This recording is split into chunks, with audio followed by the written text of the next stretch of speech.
There we go. Hey, everybody. Today on the Agent Excel podcast, we have our guest, Al Lewis. What's up, Al? How you doing, Chris? It's been a while since we talked, Good, man. Yeah, it has been. I think it was probably about 8 months ago we were last on the phone. And so I saw some of your success on Facebook the other day, and I know probably 2% of your journey in real estate. So I was like, you know what? I want to bring Al on and kind of talk to him about, how he got started, where he's at now, and kind of what your superpower is in real estate. So if you could, introduce yourself and kind of take us through your, last, or just through your career of how you got into real estate, why you got into it, and where you're at as today. Okay. Well, I've been selling real estate full-time professionally since 1987. Wow. So I got into it. I was the young guy when I got into it. Now I'm the old man with the gray. So I got into it. I was 22, 23 years old. I had just recently gotten married. I wanted to gain some sales experience.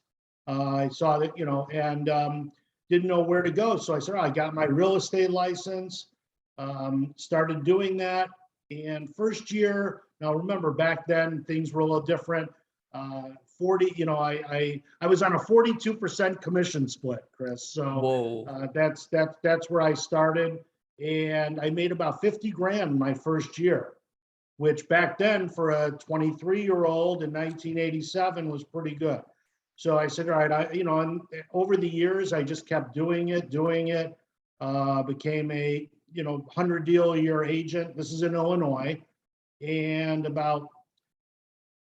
started my own company in 2006, I think it was, and did that until 2014 when my wife told me she wanted to move to Florida. And I said, I don't want to go to Florida. She said, you don't want to have to come, or you don't have to go. And I loaded up the car and we moved to Florida. So first we moved down here middle of 2016. And I didn't really do much. I first got down here and this one company asked me to manage 6 offices for them and a couple hundred agents. And I did that. And after 6 months, I hated that. So the next year, my wife says, no, you're done with it. I got tired of the dinner phone calls. How do I blow my nose? How do I wipe my tush? So I went to another company. It didn't really do anything for a year. And then I got bored sitting by the pool, decided it was time to go back to work. I needed to work anyhow. I was 55 at the time, didn't have enough money to totally retire. We're comfortable from selling real estate. I don't come from money. My wife didn't work. Real estate provided us everything that we have. So I went back. I decided, okay, time to go back to work, and just really started around the beginning of 2019, December of 2018. I launched my website, launched my marketing, and as a new agent in a new area, starting over with zero. And year to date this year, I started by myself as a solo agent. We're at about 54 million for the year, about 44 million closed, 8 pending. Nice. So, just started over and went to work hard again. And if I was a young man, I could keep this up for the next 20 years, but I can't. So it's, Al, when you moved from Illinois to Florida, I mean, your intentions were to still sell real estate, correct?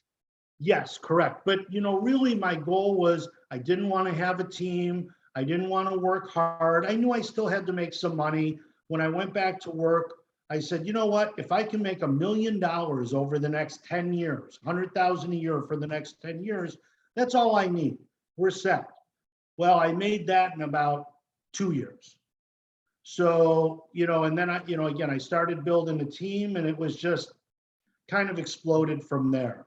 Just the trainer and mentor and, I'm addicted to doing deals is really what it is. In my business, the way I do my business now, it's completely different than the way I've done it before. I don't show houses anymore. Basically, my job is to help the agents do deals. I help create the leads now. I help them find properties. I'm constantly on the phone, talking to other agents, talking to builders, teaching them what to say and what to do, and then helping them negotiate the offers. At the same time, teaching them, training them. And it's been working out really well.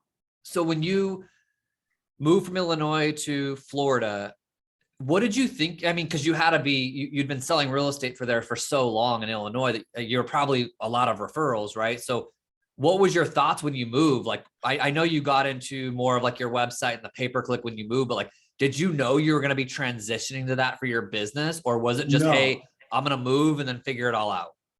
Well, yes. As a matter of fact, my sister, who was down here, and I told her, yeah, we're moving to Florida. And I said, yeah, she goes, what are you going to do down here? I said, well, I'm going to sell real estate. She goes, oh, there's a billion realtors down here. You better learn how to say, welcome to McDonald's. How can I take your order? Oh, She wow. actually said that to me. Wow. And, you know, because I did pretty well up in Illinois. I had a good referral base, didn't really have to hit the phones, prospect. So when I decided to go back to work, it was kind of frustrating for me at first because my phone wasn't ringing. I didn't have any business, and an agent who was pretty experienced says, hey, let's talk. And he says to me, yeah, and he and I tell the story differently now. What I heard from him was, you're a nobody here, you need to start over. And basically what he said to me is, hey, you have to think like a new agent. And like I said, what I heard was, you're a nobody, you have to start over. And you know, instead of getting upset, I went home and I said, he's right. So what I did is I said, okay, how do I want to generate leads? How did I build my business in the beginning? Well, the first time I built my business was on cold calling, open houses, floor time. That, you know, back in the 80s, floor time was big. You know, it was all newspaper advertising. It was all sign calls. I sold real estate before the internet. You know, before Al Gore invented the internet. So, and open houses were great. Cold calling was phenomenal. I could sit and make cold calls for an hour and a half. Hi, this is Al Lewis from Remax. Have you thought about selling your home now or in the near future? And I'd make 35 contacts in an hour and a half. You know, there was no caller ID. People were home. It was simple. Building my business was fairly simple. None of those were going to work. For a while in the 90s, I did internet advertising, did pay-per-click, and was pretty successful at it, but the cost went up to like $10 a click. It was way different back then. And I got out of it. It got too expensive, and we didn't have the same websites that we have today. It was completely different, but I did well. So I said, all right, I just need an opportunity to talk to people. I'm good. I know what to say. I've been doing this a long time. I don't want to do open houses again. That was out of it. I don't want to cold call again. How can I get people on the phone that are looking to buy or sell real estate? So I set up my website. I set up the lead generation, knew that I didn't want to, I put $10,000 in a bank account. Said, okay, this is what I'm willing to invest. If I can't make it after this 10,000, I have to rethink this. Well, I never got close to getting that 10,000 going away because I started it and had my first closing 45 days later. And you know, the first year as a solo agent, I did about 35, 40 deals from that lead generation. And then I started bringing people on, and it just grew. The second year, I did, my team did 700,000 in gross commission. My third year, which was last year, we did 1.2 million in gross commission. And like I said, this year we're already closed 1.1 million with still 200,000 pending for the year. And is that primarily, is it primarily pay-per-click? Yes, and Yeah. and other online stuff. You know, Okay. we've done some SEO. You know, as you know, I use Phil Pasma at Asterisk Marketing. He does all my lead generation. I leave it to the professional. Yeah. He handles that for me. He and I, he's the lowest paid, and I hope he doesn't watch this. He's the lowest paid member of my team, and he brings me all my business. So not all my business. I would say realistically now, it's about the online lead generation is about 75% of our team's business. Isn't it interesting how like you and I will just allow people to do what they do and just roll with it? Like I have certain people that I tell about pay-per-click and they're like, they ask me all these questions. How does this work?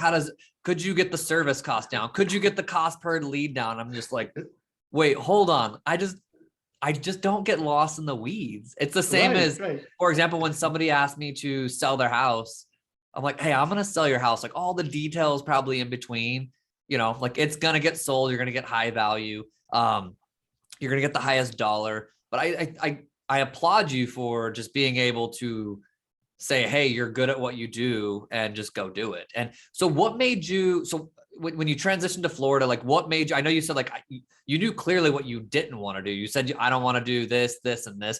So what made you pick doing like pay-per-click? Like, how did that resonate with you? Was it the fastest way in a new market to get on the phone with people? Yes, obviously, especially back, at that point, the fastest way to make money. And when most people start in the business, I think the fastest way for most people is to work with buyers. It's harder to get listings, especially when you don't know anybody. Mm-hmm. So, yes, it was okay. Unfortunately, I knew I was going to have to start putting people in my car again, taking them around. But yes, I just needed to talk to people who were thinking about buying and selling real estate. I knew if I could talk to enough people that, I went through the training that I went through back in the day. I used to go to Tom Hopkins down in Phoenix, where you're Tom Hopkins Real Estate Boot Camp. I was there a couple of years at the end before he retired in the late 80s, early 90s. I used to go to Palm Desert for Mike Ferry's Superstar Retreat in the early 90s every year and all of his seminars. I took Floyd Wickman's Sweat Hogs. I spent tens of thousands of dollars being trained by the best in the business. And that's one of the things that I think that the agents today are missing is they just want to go directly to the payday. They don't want to put in the price. They don't want to learn how to, this, as you know, is the most valuable tool that we have to selling real estate. Everybody wants to text and everybody wants to, and when I say this, I mean the ability to dial numbers. Everybody wants to just text or everybody just wants to email. Eventually, you got to get them on the phone and you've got to learn phone skills.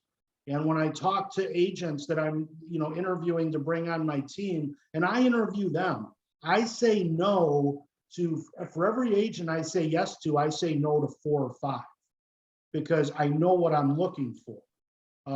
Really, I tell them, I'm going to train you how to use a telephone. You think you know how to use a phone, but you don't.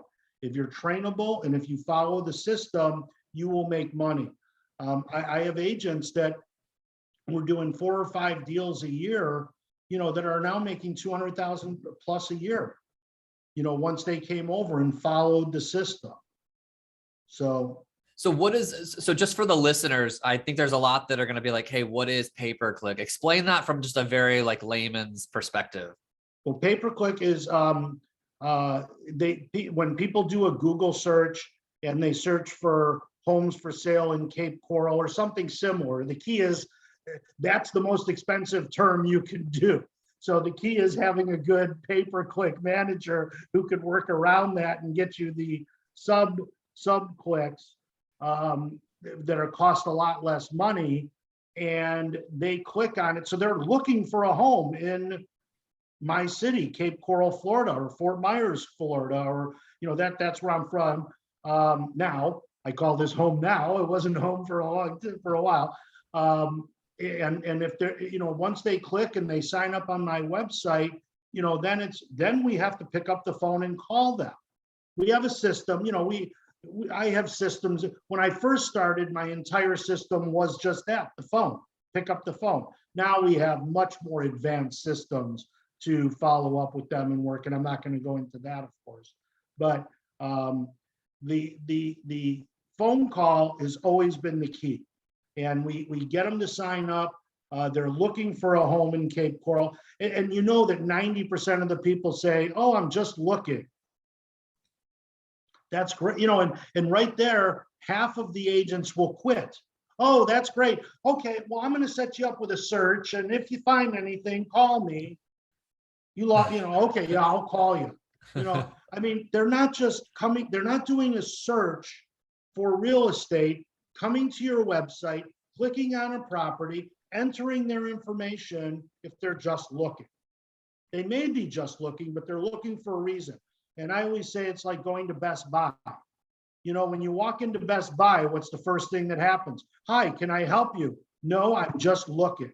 Well, you didn't get in your car, drive to Best Buy, park it, walk into there because you were just looking, you were looking for something. I mean, and the Best Buy person always says, okay, have a good day. But if they said, that's great, what are you looking for? You would say, I'm looking for a TV, or I'm looking. People don't do that. That's all you have to do is ask. Isn't it funny how when we go somewhere specifically, we tend to lean towards we're good? Meaning like almost, Yes. I even go into like clothing stores and know specifically what I want. And they'll say, hey, can I help you with anything? And I always say, almost always no. But then I look around, say it now, I look, and I laugh at myself. yes. So I almost look at when I'm calling internet leads now as like, I'm a consumer every day. And I do the same things they do. Therefore, like all we're saying is, hey, I really don't want to be bothered. But like if they give me value, I'll make that exchange with them. So like when I walk into a clothing store and it's like, hey, can I help you with anything? No, I'm good. I'm just looking. It's interesting though how they all stop there. Okay, just browse. You know, but like if the guy was like, hey, what are you looking for? You know, or if someone said like, hey, you came into the store, like, are you looking for jeans or a shirt? Like at least just like kind of get it to like some questions where you're kind of guiding me through this process of this funnel. And if they really asked me questions, I'd probably answer it until we got to, oh yeah, I was in here looking for some jeans for this event. And they would guide you to that section.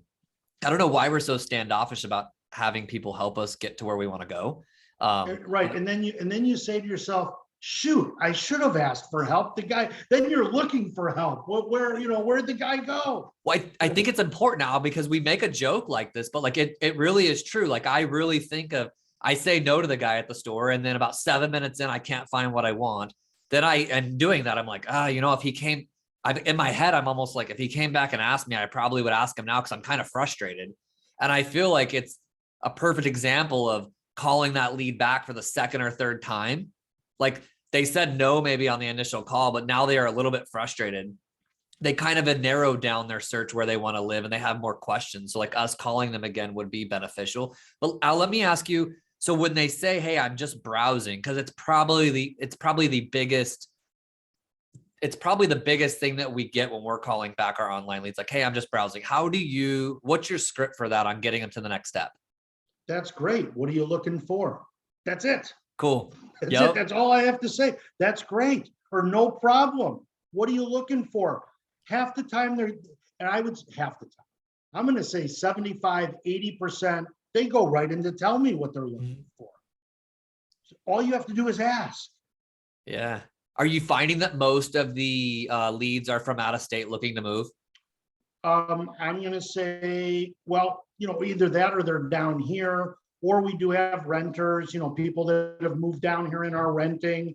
But I'm going to say, yes, the majority of the people for our market, we're a destination market. There's two different types of markets when you're marketing online. You have the destination market and you have the move up, move down market. So you have to determine which market you are primarily. So like Chicago was a move up, move down market. So the advantage to Chicago is all of those people that are looking to buy are listing leads for you too. Right. Whereas here they're listing referrals, which isn't the same as a listing lead. So you just have to, and you have to adapt your scripts to, are you a move down, like a move up, move down market would be, hi, thanks for signing up on my website. Are you looking for a new home or checking the value of your current home? Whereas the the script for moving to Florida, or, if for a destination market is, are you looking, are you in town? Would you like to see a home? Are you in town yet? Or, so I don't know. We've got scripts. I'm losing it right now. It's late here and I'm old. So, but typically it's, are you in town or planning a trip to town? So, that's it. And notice how I didn't ask one question. Both times I asked multiple questions. I'm just trying to engage with them. I Right. don't care what their answer is, especially if it's a move up, move in. Are you looking to buy a home, or you check the value of your current home? Their answer could be, oh no, I'm just renting now. Mm-hmm. That's great. When does your lease? Go to the next Mm-hmm. question. That's great. When does your lease expire? When did you want to move? Again, and my questions are 5 to 10 words. That's it. I'm talking a lot now. When I'm talking to a customer, I let them do all the talking. I do all the listening. Yeah, we've noticed with our closings, I always try to find the avatar. So almost every pay-per-click closing that we have come into our office, right? On the spreadsheet, like when we close it, I try to think of, I want to look and see, where did they move from? How long did it take to close? What was the price point? And what I'm noticing is a huge trend of just out-of-state clientele. It's just, Well, but you're obviously a destination. Sure, it makes sense. I mean, that's where I would think that if somebody doesn't live in a state, that would be the place where they would go online. Meaning, if they were staying in the same state, their previous realtor would have probably captured them, or they would have went into an open house or called on a sign. So it makes sense that a lot of our closings that we're doing off of doing online leads is people out of state, because they just don't have a realtor yet that they can rely on. And so that they're doing research, and we're finding them, 4, 5, 6 months before they actually make a purchase. Now, Al, what does that look like? So when you make that initial call with somebody, I mean, of course you get the slam dunks. I'm sure you get those people like we do, that the first call, 100%, like they might not be buying today, but by hearing their story, they're coming. And those are the easy ones to follow up with. When you have a good rapport with them, they tell you they're retiring in 8 months, they're coming there.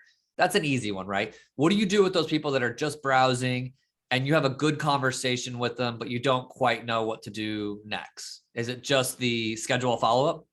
Not necessarily. I watch their activity, because I make sure they get a good property send where they're getting, the daily updates. I can see how often they're coming back. I can see if they're not coming back. So, the CRM, with my website, I use a Real Geeks website. I think you do too, right, Chris? I do. Yep, I do. The CRM allows me to spy on my customers. It tells me how often they're coming back. It tells me when they're coming back. It shows me what they're looking at. I'm able to call them based on if they are coming back or if they're not coming back, and I know the right questions to ask them. So, if I'm busy with a bunch of customers and I go, okay, everybody I worked with is sold, now I need to get some more, I'll just go to my database and say, okay, who's been on my website today? Start calling them. Hey, it's Al Lewis from Remax. Are you still looking for a home in Cape Coral? Or I might, if it's a smaller database, like I only like my agents to have 40 or 50 leads in their database, I'll tell them sort it by the people you haven't called in a month. Start with them, because, do they deserve to even be in your database? Mm-hmm. Do they, do you still want to, they're taking up valuable real estate in your database, because you can only work with 40 or 50 people at a time. You can't work with more than that. And I don't know what kind of leads you're generating. We're generating 500 leads a month. Mm-hmm. From that, we can only work with the warmer, hot prospects. We have to, unfortunately, our problem isn't obtaining leads. It's having the time to work with all the leads. I have in my database right now 500 people who have been back to my website in the last 48 hours, let's say, who are not assigned to any agent, that nobody's working with them. Okay. Unless they raise their hand right now, we're not calling them because we're just too busy. So, I know that it's a terrible place to be, right? So, Yeah, no one's crying for you, Al. right, right. Hey, so So, let's now that we're talking about the team, let's kind of go back and then get to the team. So like you said, when you moved to Florida, you started doing the online leads, and how many did you have to close yourself before you decided like, hey, I actually need help? Because you said you were going to Florida with no intentions of having a team. It's funny right. how probably the best teams, I know mine as well. I think some of the best teams are formed out of just necessity. You know, it's not like on paper you said I want to have them. It's like you got enough leads coming through that you have to have them. I feel that that's Yes. a good relationship to have with your team. So how many units did you close before you said like, hey, I actually need help? Well, my first 4 months, I'm going to say I probably did from those leads 10 sales. I don't know the exact numbers. I'd have to go back and look. Mhm. And then it came up, 4 or 5 months, and I was busy. I had more leads than I could handle because I have a system for following up with the leads, and I had one day where I had multiple appointments, and there was an agent in my office who she's now my partner, a junior partner, and I said, hey, can you help me? Can you take this buyer? And I gave her the buyer, and she worked the buyer, and we worked them together. And then I said, hey, and she had been in the business a year or two, was, had done maybe 5 to 10 deals a year, was making 30, 40,000 a year. And so far this year, she's already made 180. So anyhow, so that's how much she's made. So I said, hey, do you want to work together? So we talked about it, and I brought her in and I started training her, and she was my first agent, and it was just me and her for 6 months. I brought in another guy. He had been with Century 21. What I look for in an agent is an agent that's doing what my ideal agent is an agent who's been in the business for a year or two, doing 5 deals a year, let's say, maybe a little more, maybe a little less, who wants to go to the next level. Okay, they want to go, but they need the training, they need the leads, and they need the mentorship to do it. And they're not getting it. And they need to show them. When I interview somebody, the question I ask them is, why did you get into real estate? And a lot of them go with the politically correct, which is, oh, I want to help people. Okay. But bullshit, Chris. There's only one right answer. Straight Okay. cash. You got into real estate to make money. Right. And if they start with, and if they go, and I tell them that's great. I appreciate that you want to help people. Go work at a soup kitchen. Okay. You should do that. I know we donate our time and our money to stuff like that. You should do it. But that's not why I got into real estate. And if they start with I say, okay, why'd you really get into it? And then, that's why we got into it. It's to make money. If you want to make money, you have to work. Okay, you have to work the leads. Nobody's going to give you anything. So when you say, I hired a second person, and then people just started coming to me. I haven't recruited anybody. People, they see our success. They see the people on my team making money. So they want to come and join us. So does lead come directly to the agent, or does lead come into somebody else before? No, it goes directly to my system. We don't have an ISA.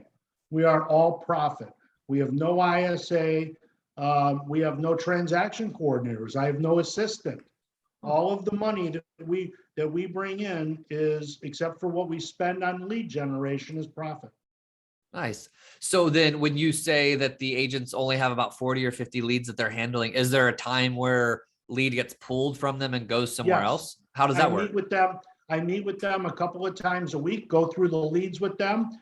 And if it's a lead that came in and they keep calling and using the system and they can't get a hold of them, I tell them, get them out of there.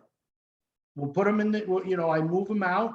I want them to only be working with 40 or 50 leads that they're communicating with. That I call it, you either have a hot database or a cold database. I want you to have a hot database. And so the cold leads just go back to you, where you would just do some type of mass. They go basically into a pond. Yeah. where anybody can work them, but nobody seems to go to the cold. So unless, we have Phil, also the same guy who did my lead generation, set my website up. So there's so many ways for these leads to raise their hands, to say, I want to see to do this, to do that, ways to communicate with us. And if they communicate with us and raise their hand, obviously, if they favorite a property, if they ask for an appointment, then of course, I will transfer the lead back to the agent who was originally assigned that lead. And they're trained to know that it was transferred back to them. They're trained what to look for to know that I sent it back to them and why I sent it back to them. Because I can't pick up the phone and call everybody, hey, I just sent you this lead back for this reason. So I show them, if they get a lead and it's not a brand new lead, they have the first question they have to ask it. First thing they look at to see, is this brand new or was this an older lead?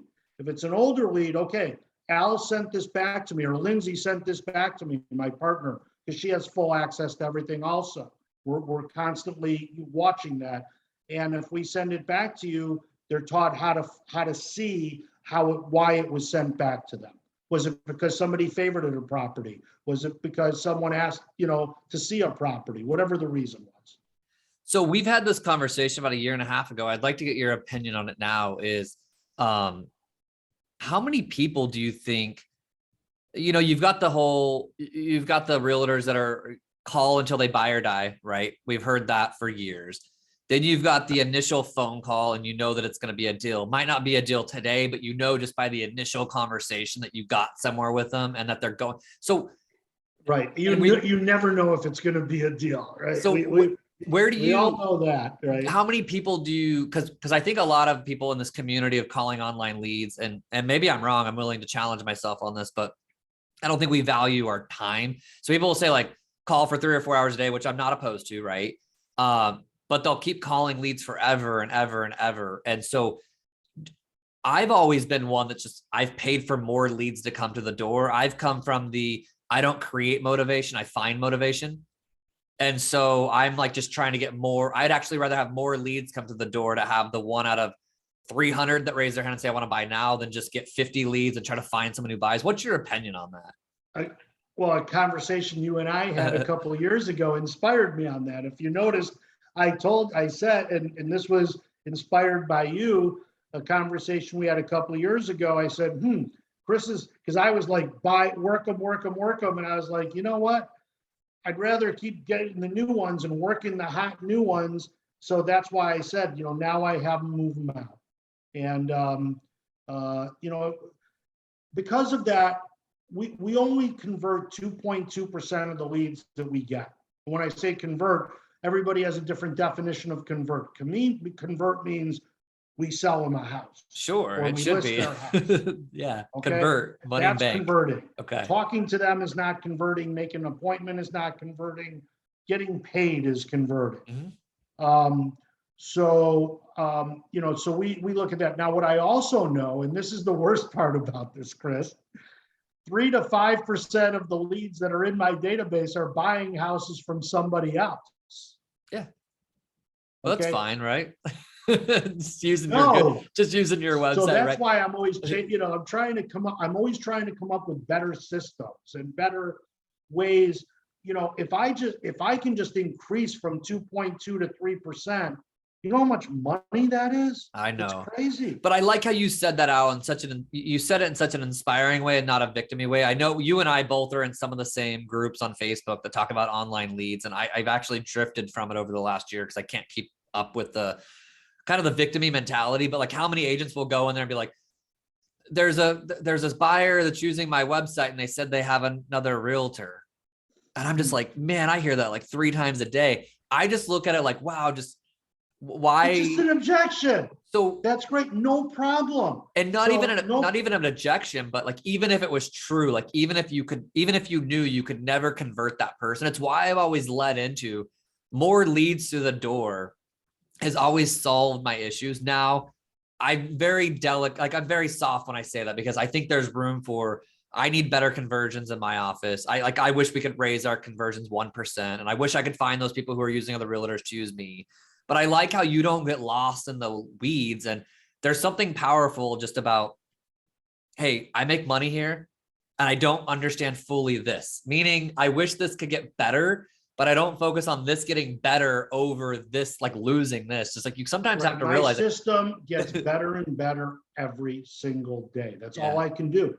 Everybody looks, a lot of people look at my system and they go, that's amazing. What you do is crazy. It's amazing. And all I think is, man, my system sucks. It's got to get better. Because of the 3 to 5% I'm not converting. So, when you become complacent, the one thing I'm going to say to people, everybody's afraid of investing the money and spending money. But, if you're not going to invest in yourself, who will? So believe in yourself. If you're any good at this business, you just need to talk to more people who want to buy and sell real estate. That's the reality of it. Yeah. If you talk to enough people who want to buy and sell, and if you're any good, you will sell houses, period. What I love about your story, Al, is I teach classes here locally, and I have realtors that come to them and I teach them how to get referrals, how to build their business. And I have some agents who have lived here. They've lived in Arizona for 45 plus years. And they're like, I don't know how to do more than 4 or 5 transactions. Right. And there's nothing wrong with that. But like, this is the reason for this podcast, is to know that you just went straight into another market and just hit the gate running. But maybe that was something to be said about you, though. Could have you went to any state and won? Probably. So I think, maybe these agents that talk about doing 4 or 5 deals a year, and I'm like, hey, if you just started doing some of the stuff, like you've lived here forever, like implement some things, market, use some money, use some capital to get some leads. But maybe they're just not confident in their skills, where you moving to Florida, you were already confident as a person and a salesperson. And I mean, because I'm sure you had some questions about, when they call in certain neighborhoods, I don't know about them, but you probably are good enough at sales that you could have a good conversation with somebody and they never really really know that you didn't know fully about that community. But I'm always just so perplexed how someone can live in one state for 40 plus years, get into real estate, and be talking to me about how they can't close 3 or 4 deals a year. And I'm just like, wait, how is Al just moving from Illinois to Florida and just crushing it? And it shows you that it's a lot about the person and has nothing to do about the market. Like, it's almost never an outside job. It's almost always an inside job. Do you agree? I agree. Well, we create our own luck. I'm lucky. I really am. But you create your own luck. It's that simple. I like what you said. It's kind of like what I tell people with, if they don't have capital, go spend time. It's either time or money. And so I tell the people who don't have capital or money, just go. If you don't have capital, join a team. Or sit in open houses. Learn how to do it. I just had an agent who left me 2 weeks ago.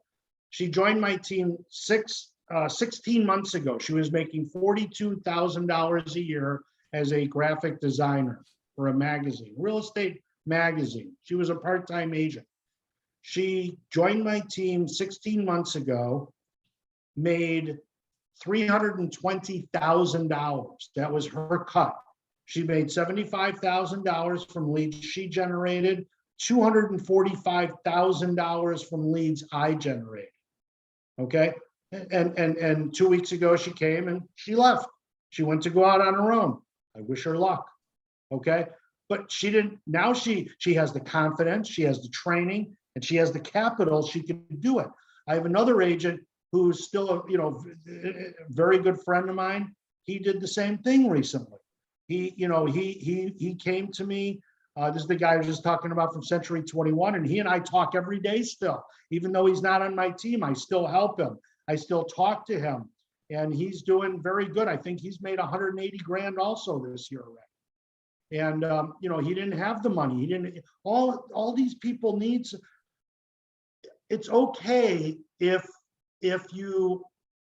I understand that you may not want to be on my team forever. That's okay. I'll make my money. I'll get somebody else. I've already replaced them. You saw I have 3 new agents, Chris, who sold 5 brand new agents in the business who sold 5 houses last week. I'm sure I know you saw my post the other day, right? That's actually the reason why it sparked, because I know we've been talking about doing this podcast for almost 4 or 5 months, but it was actually that post that I saw your agents closing deals, and I thought, I need to get Al on the show.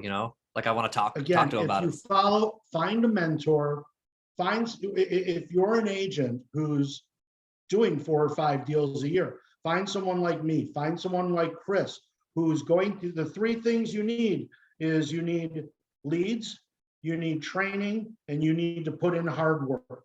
If you have the leads, if you have the training and mentorship, we'll call that the same thing, training and mentorship. Actually, they're not exactly the same thing.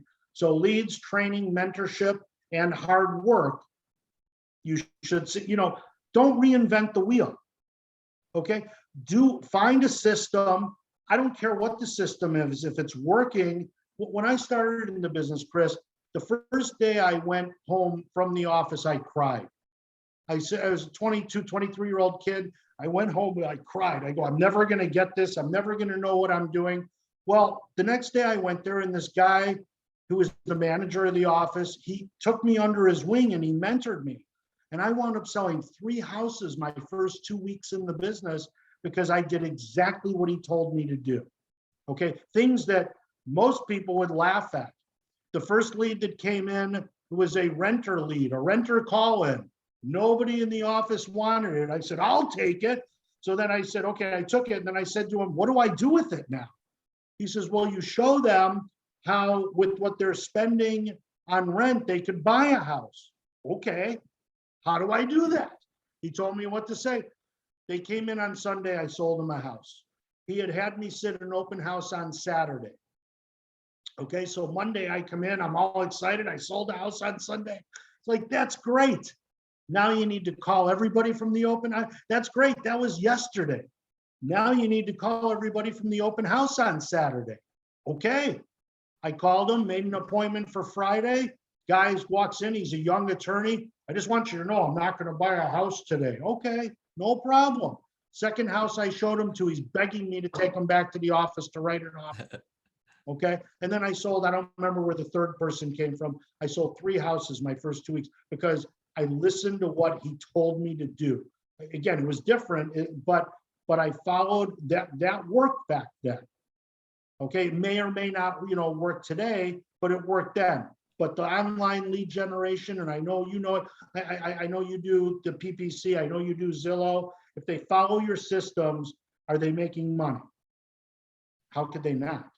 Right. Yeah. So it's strictly that. It's just leads and systems. And but you said one good thing that I'm noticing now more and more is I tell agents, hey, are you willing to bring hard work? Because I'm not going to bring that for you. Meaning I can bring my end of the bargain hard work. I've grinded for 17 years. I've proven myself. But are you going to bring your 50% of the hard work or the 100% of the hard work? And that's what I'm noticing anymore is, we can provide the leads, but if you're not going to put in the grind, and I think people forget that, they come in and they see that you have leads and things like that. And they kind of forget that there's going to be some work that has to go down. And I kind of have this running joke is, hey, do you think people are just going to mail you checks? And I'm that person that's like, hey, do you think they're just going to mail us checks? And if you think they're going to mail us checks, please let me know what class I sign up for, because I would love to take that class. Right. But they're not just going to mail us, 10, 15, Yeah. $20,000 checks. So we got to bring some work to this. So, Yeah, hey, Al, are you seeing a transition at all in the market where you're at? I know this is kind of, as I've been interviewing people over the last 3 weeks, some markets have felt it, some haven't. We've felt it a lot here in Arizona here in the last probably 4 weeks, drastically. And I still keep it all positive because we're still selling a lot of homes. It's just totally different. Are you guys feeling something different there? Yes, and I'm loving it. Mm-hmm. We're back to a normal market right now. Instead of houses being on the market for minutes or hours, they're back to being on the market for days, weeks, months. That's okay.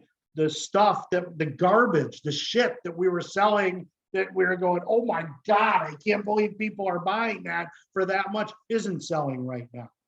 Those houses, the good stuff is still selling. Okay. The garbage is not.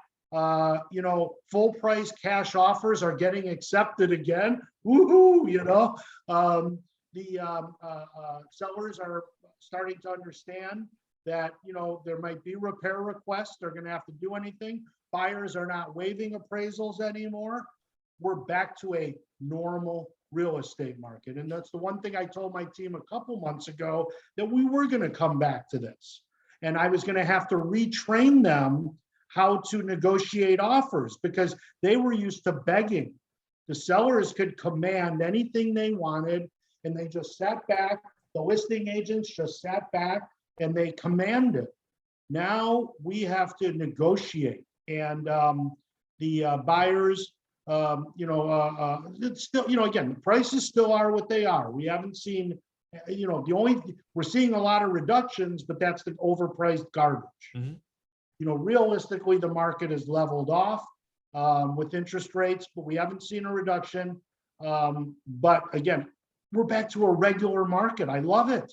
This is, I told my team, we're going to clean up in this because we're prepared for it.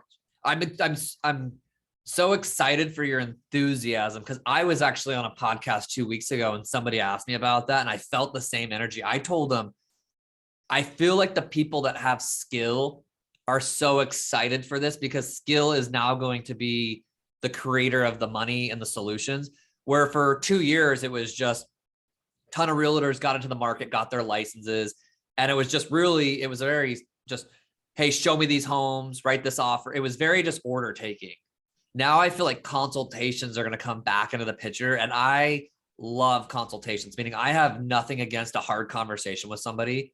I actually look forward in the day to waking up and saying, hey, I'm going to go sit down with 4 people and have very hard conversations.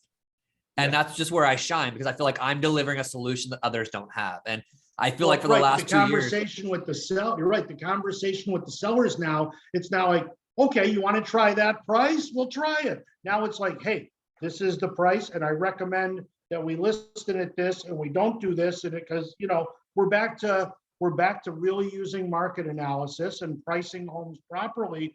We got away from that. I'm sure you did too, Chris. Yeah. Where we, it kind of went, okay, we can try that, and we get it. Yeah. Now we have to go back to pricing, and again, we saw something that I had never seen in the 35 years I had been in the business. The last 2 years, actually 37 now, just had my 37th year, something like that. And now we're seeing that the market is it's just back. It's back to it's a normal market. Everybody's freaking out that we have a normal market. I like how you say, I like how you're leaning into this. That was abnormal and this is normal. I think people are coming out of this and there's some uncertainty to it, right? I mean, there's been days even where I've thought, wow, this is different, right? But I like how you're going the direction of like, this is normal. Maybe houses being on the market for 3-4 weeks. I think we're going to start seeing like 2 and 3 months again. I think that's healthy to say like that was normal. This 2 or 3 years that we've had on this run of things just selling like hotcakes, especially for the last year, just selling for 200,000 over list price. It just feels like it's not normal because we're coming out of something. But when you really look at it from like a 10, 15, 20, or you like a 40-year perspective, that 2 years that we went through, even though we're coming out of it, it feels different. It actually was super abnormal, and we are going more into the normal. And you, I think, have a good perspective of you saying how long you've been in the business. I'm sure that I was listening to a podcast the other day, and they said, if you haven't been selling real estate for more than 20 years, I'm 17 in, if you haven't been selling real estate for more than 20 years, you've almost never seen rising interest rates. You might have seen like in 2018 when we took a little jump for like a month and then it went back down. But like for the 17 years I've been selling real estate, we went from when I got in, it was almost close to 6, and it's just went down, right? I started at 11 and a half. And it got down to, okay, so I started at 6% and it got down to almost like 2.4 for some people was probably about the lowest I saw. Then it started getting, now it's going back up to 6, almost where I started. So the 6 to me, I'm like, like I got into 6 and we were selling short sales and foreclosures. And so 6 just feels kind of normal right now. I'm like, I mean, would we like lower? Sure. Could it be higher? Yes. I think you have a good perspective of seeing 11 and still knowing that life goes on. Like you said, you still got to get people on the phone, talk to them. There's always people that need to move for their jobs. upsizing, downsizing, retiring, death, divorce. Like there's still so much opportunity that I just don't understand the people that are losing their minds right now because things are shifting. It just makes no sense to me. I've never been a doom and gloom kind of guy. Me either, So man. in 2010, when the market was dead and I only made $28,000, and I kind of went, is this real? So what I did was I said, okay, where's the market going? I got into short sales. And in 2011, 12, and 13, I made between $250,000 and $500,000 a year doing short sales. Go to where the market takes you. Yeah. Okay. I mean, it wasn't fun calling the people, at that point, you didn't want to call the people you sold house to and say, hey, do you want to sell the house I sold you 5 years ago for $50,000 less than you paid for it? I didn't want to make those calls.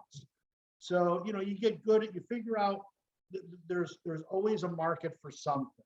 Yeah. And just get, figure it out and work it. But again, going back to if you're a team leader, you have to be able to do it to teach. So a lot of people will think, oh, I'm going to set up a lead generation website, and then they hire people and they say, okay, here's leads. You're setting them up for failure. If you can't do it, you can't teach them how to do it. Yeah. That's the way I see it. I feel the same way as you do. I'm always, I always like to talk to my agents as like, I'm in the streets with you. I'm still a producing agent. So, Me too. So when when my agents come to me with their challenges, it's not from a hierarchy of, oh, I don't get it. I'm straight up like, hey, I've got 9 clients right now looking for homes or selling homes too. So I really feel what they're going through, which is great because you can empathize with them.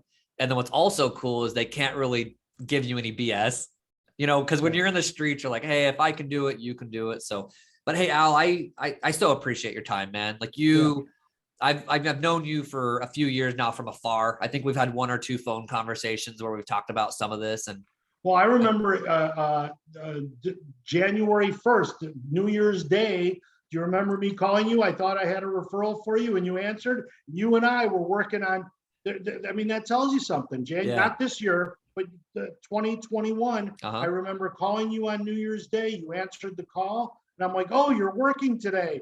And you're like, of course I am. And I said, me too. I mean, the people, I know your success and I've admired your success as well.